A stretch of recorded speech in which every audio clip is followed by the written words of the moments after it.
Okay, workout video number one. It's been a really long time since I've done a workout video, so there are some things that I forgot about, like needing a timer, because I only have my phone. Anywho, but what I have decided to do is I'm gonna give you 8 exercises, and they're all pretty much beginning level exercises. I'll go through them each once. My hope was to do 45 seconds of each with a 15-second break, but because I don't have a timer or another phone here with me, I am gonna just count it out, probably about 15 to 20 repetitions, and just kind of see how it times out. So we're gonna start with squats, and then so I'll give you the 8 exercises, and then if you have more time and you want to go through it again, great. Or maybe you start with once through, and then as you start to kind of feel better with the exercises, like you have more energy, then maybe you run through it twice. And then if we do any exercises that don't feel good to your body, just let me know and I will make modifications. So the first one is a squat, and I'm going to show you from the side here. So when you do a squat, you want to make sure that your feet are parallel like skis, hip to shoulder distance apart. So we're gonna do 15 of these. You're gonna set your weight into your tailbone, into your heels. I don't really care what you do with your hands. Here's 2, 3, 4, 5, 6, 7, 8, 9, 10, 11, 12, 13, 14, and 15. Also, when you are doing your squat, you want to make sure that your knees are tracking with your hip and your foot. And you will find a range that feels good to your body. Make sure your core is on when you do them. Your other exercise is a wall push-up. If you have access to a countertop, I would say that's the best place to start this exercise. It just puts it at a more manageable level. This is my only wall that I have. So we're gonna do 15 of these. You're gonna find an angled stance, not on a slippy carpet. Hands are wide, shoulder distance apart, elbows to the floor. You're gonna bend and come in for 1, 2, 3, 4, 5, 6, 7, 8, 9, 10, 5, 4, 3, 2, and 1. We're doing them on a countertop is going to take your angle a little deeper, which is going to make it a bit more challenging. So if you want it more challenging, take it lower. If you want it easier, take it higher. And then our next exercise is going to be step ups. You said you had a stair at home, so we're going to use them in a little 1980s step fashion. So you're going to face your step. You're going to step up, up, down, down. You'll alternate sides. Here's 3,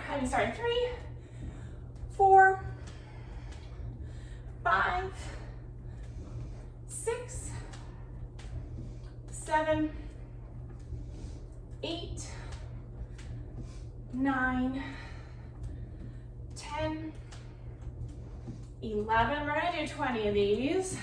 12,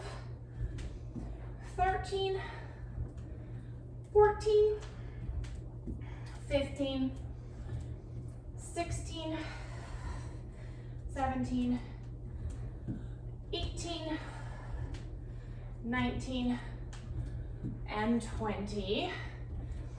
And again, you'll just take that at a pace that feels good to your body. Your other exercise is going to be another 80s step move. So it's just a side abduction. So you're gonna face the side, you're gonna step up and then kick to the side to work those outer hip muscles. We're gonna do 10 on each side. So here's 10, 9, 8, core stays on, 7, 6, 5, 4, 3, 2, 1. We'll switch to the other side. When I say core stays on, I should probably explain that. So to get your very deepest abdominal muscle on, you can kind of think of like a Kegel sensation, a lift through pelvic floor, whatever image works for you. You're just gonna kind of think of zipping up those low abdominal muscles to make sure that that core is on. Just gonna help support all of your movement. Other side, your side facing, you're just gonna step up, abduct to the side, make sure the toes and the knees stay facing forward. Here's 5, 5 more, 4, 3, 2, 1.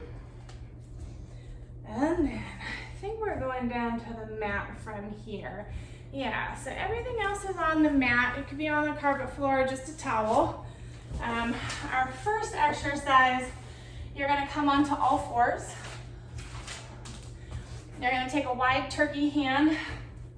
Make sure that your hands are underneath your shoulders, knees are under your hips. And let's slowly start this. So you're gonna reach one arm overhead without shifting through your torso or hips. You'll alternate sides here. We're just gonna do one more each side. And then going back to that wide turkey hand, we're going to fire the glute, extending a leg to the back without shifting hips here. So hips stay nice and square to the mat like headlights. And then you're gonna come back. We're just gonna do 4 of these. So just notice how my shoulders are stable, my hips are stable. Now we're gonna add opposite arm as leg, and we're gonna do a total of 10 of these. Here's 8, 7, 6, 5, 4, 3, 2, and 1. Maybe we should do 6 more. Here we go. 6. It's a terrible trick, huh? You hate me now. 5, 4, 3, 2, and last one. Go ahead, sit back to a quick little child's pose. You can roll the wrist out.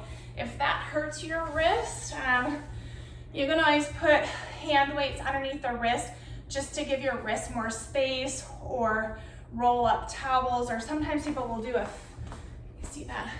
do a fist on the floor, and that'll feel better. All right, next one is our half roll back, which is one of my favorite Pilates exercises. I think is a great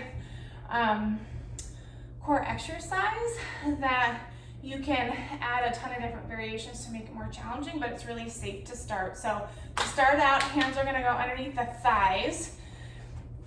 You're seated on your sit bones nice and tall. You're just gonna fire the glutes to tuck the tailbone. You're gonna roll your spine into this little C curve, and then just think about using your core to stack back up. Go ahead, just do a couple more there. And this is the most supportive way to start this exercise. You might stay here today, or you might decide that that feels fine on your low back. You're gonna add another level of challenge to it. So firing the glutes, rolling out, lead with that low back. You're only gonna go as far as you can stay rounded through your lumbar. We're gonna do 8 more because I feel like I've talked through this a ton. I don't wanna talk up all of our workout time. Here's 3, 4, 5, 6, 7, 8, 9. On our last one, I'm going to show you the next modification so that when you're ready, you can add it. You roll out, you stay in that C-spine, you see if you can reach your hands to ceiling or in that direction, and then up and over those legs. All right, from here, we are gonna go to a lying down position for another core exercise.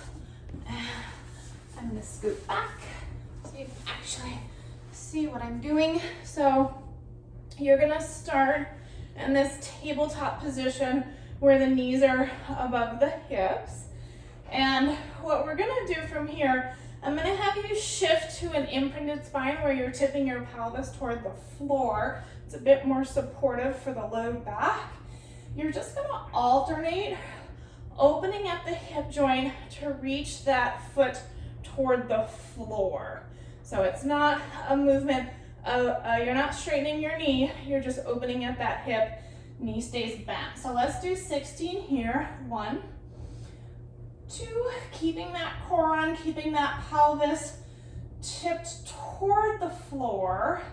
Here's 5, 6, 7, 8, 9, 10, 6 more, 6, 5, 4, 3, 2, and 1. And then just a little, so in Pilates speak, we use a neutral spine where you have a little gap between your low back and the mat or the floor. Or we use an imprinted position. Imprinted position where you have that tip to the back and you're closing the space between low back and mat is a more stable position to start working core at. It's more supportive to low back, but there's also a bit more layers of abdominal activation there, so it might feel pretty challenging at first. Yes, so our next and last exercise, I suppose I should check to see where we are time-wise. Oh, yes, I've talked a lot. Okay, so last exercise is going to be to work those upper back muscles. So I'm gonna have you lie on your belly, and I'm trying to decide if you can see me here or not. I can't see you, but I think you can see me. So you're in a long line. When you're on your belly, you're gonna think about that Kegel-like sensation to get your deep core on, and you're gonna think about a quarter squeeze to get your bum muscles on, just to help support the low back in this position. And from here, we're gonna do just a little breaststroke prep. So elbows are bent. You're just going to think about lengthening through the spine. You're gonna lift off, and then you're gonna release down. We're gonna do 3 more just like that, lifting up, releasing down. Make sure you're using those upper back muscles to find that extended position, lifting up, and then release down. Now the next progression, and we'll do this for the next 10, is going to be lifting into this W shape, but your head, sorry, I'm kind of lifting up to make sure that this is actually recording me, but your head is gonna stay in a long line. So think long line from head to heels. You're just gonna lift your head to a hover, your hands come with you, Elbows stay bent. You're gonna hold for a few seconds and then release down. Here's 2. Core and glutes stay on to support that low back. 3.